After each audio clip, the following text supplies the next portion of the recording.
Redcaps. Rats. Always with the rats. Ever since I moved into this damn house in the countryside up north, every day and every night I hear them scratching at the walls, skittering around the ceilings and the floors. It's insufferable. I know this house was a bit of a mess when I moved in, but the last thing anyone mentioned to me was the bloody rats. I came up this way from the south of England to get away from the noise and annoyances, to the open, a bit of fresh air, to help myself focus more on my writing. But every time I sit down to type, I can feel their beady little eyes watching me, staring through every crack in the walls.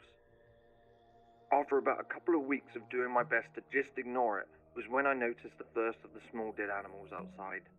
A rabbit, torn to pieces, blood and viscera strewn about in a puddle around it.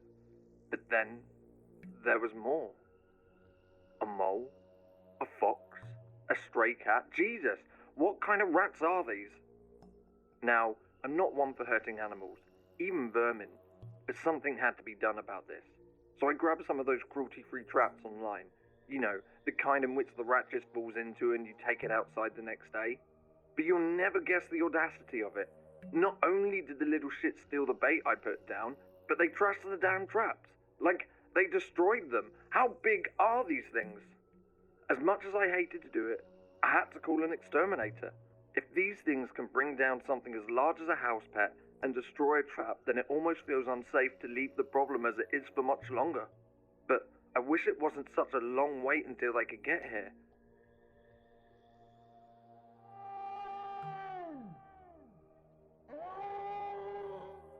I woke up to the sound of death, an animal, spending its final few moments of its mortal life in agonizing pain. I could feel the cold sweat trickling down me as the unnatural cry filled the night air, too afraid to look outside. I just anchored myself down in my bed, drowning my head under the blanket, just trying my best to get to sleep. I would check out what happened tomorrow. A deer! A fucking deer! How do rats kill a fucking deer? Damn, the thing looks like it's been flayed alive. Its internals stretching all the way from the tree line bordering my house back to my home. Yet, that's not the weirdest thing. Next to what remained of the deer on the ground was a tiny red hat. An old piece of cloth, shoddily woven together, and small enough that it should fit on the head of a child's doll. It was before the crack of dawn when the exterminator arrived. I was so thankful for his early start. I've hardly stepped a wink since I got here. This was all finally going to come to an end. I showed him into the house and he quickly surveyed the area. Although I'd begun to decorate, there were still cracks and small holes lining some of the walls, so this is where they must be coming in from.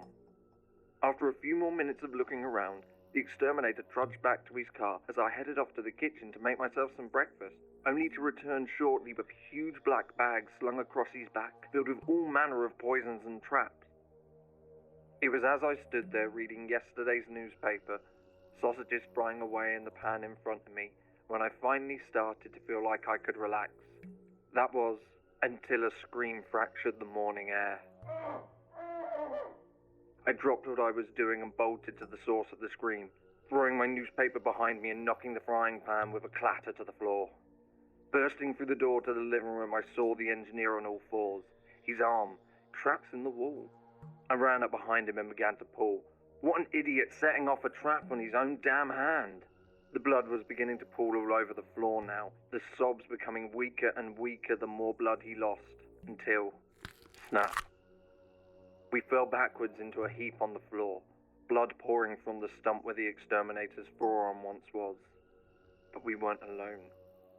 Picking itself up, clutching the severed and gnawed fingers of the exterminator, stood a short, skinny grey creature, with beady coal black eyes and a wide-set grin, featuring a row of jagged teeth, its small form clad in dirty rags with a bulbous head topped with a small red hat.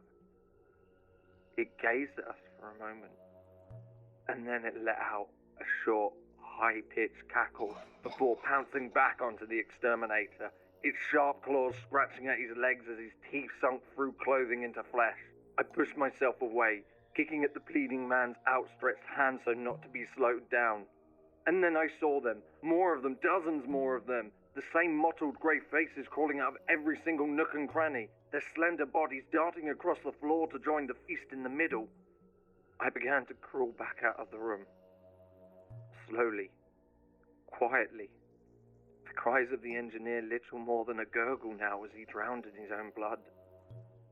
As I crossed the threshold to the kitchen, the pungent smell of smoke hit my nose. I'd thrown my newspaper directly onto the flames of the cooker, and plumes of smoke had begun to fill the room. I was overwhelmed. I just got to my feet and I left. Just straight out of the back door. The cacophony of shrill little voices only becoming inaudible as I made it halfway up the nearest hillside. Shaking, I collapsed onto the soft, damp grass of the morning. Flames had begun to consume the house entirely now. The thick black tower of smoke a vivid contrast to the warm orange glow of the rising sun. And I just sat there, watching, wondering if this nightmare was finally going to come to an end. When from behind me I heard that all too familiar cackle.